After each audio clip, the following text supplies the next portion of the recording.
Students, class 7th में chapter number 3 civics में how the state government works यानी कि स्टेट गवर्नमेंट कैसे काम करती है। इस चैप्टर के अंदर हम स्टेट गवर्नमेंट की पावर के बारे में, उनकी पावर के डिवीजन के बारे में, स्टेट लेजिस्लेचर, उनके मेंबर्स और स्टेट लेजिस्लेचर काउंसिल, इन सब के बारे में पढ़ेंगे। तो स्टार्ट करते हैं chapter powers of the state government. In the federal system, the government for the entire country is known as the union government, while that for state are known as state government.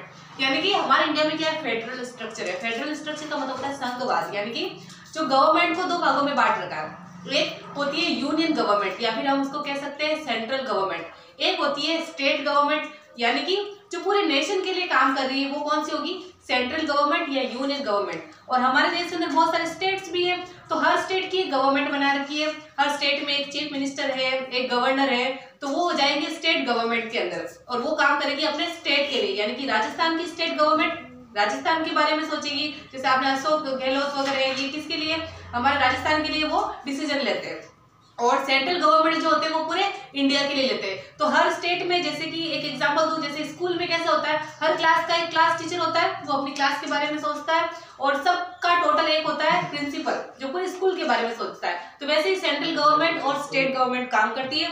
Both the government operate with in the limit sets for them by the Indian constitution. और दोनों government की कुछ limits होती है जो हमारे constitution के अंदर दे रखी होती है। यानी कॉन्स्टिट्यूशन हमें बताता है कि आप अपनी पावर का कितना यूज कर सकते हो, कहाँ यूज कर सकते हो।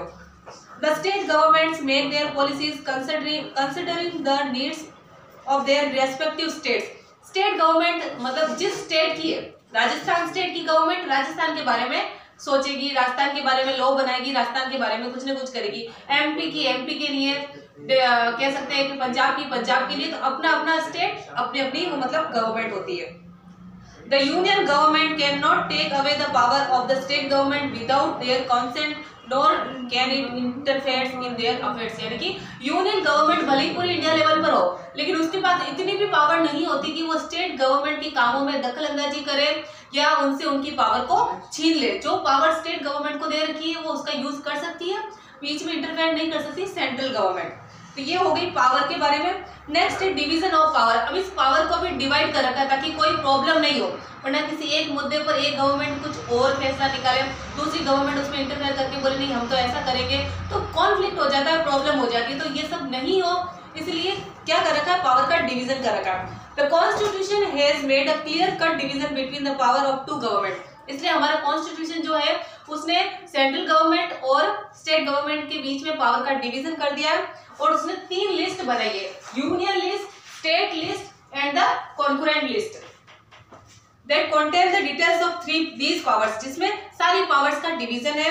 The union list consists of subjects of national importance like defense, external affairs, currency, railway, communication, banking, post and telegraph। यानी कि कुछ टॉपिक्स डिसाइड कर रखे। जैसे क्लास में भी कैसे होता है कि हिंदी पढ़ाने वाले ये टीचर हो गए, इंग्लिश पढ़ाने वाले ये टीचर हो गए, वैसे ही बस पावर का डिवीजन कर रखा है कि आपको अगर डिफेंस के बारे में या कोई एक्सटर्नल अफेयर्स के बारे में, करेंसी के बारे में, रेलवे के बारे में, कम्युनिकेशन के बारे में, बैंकिंग, पोस्ट और टेलीग्राफ के बारे में जो भी डिसीजन लेगा वो कौन लेगी, यूनियन गवर्नमेंट। यानी कि यूनियन लिस्ट के अंदर वो सारे हो जाएंगे और वो सारे किस यूनियन गवर्नमेंट उसके फैसले लेगी।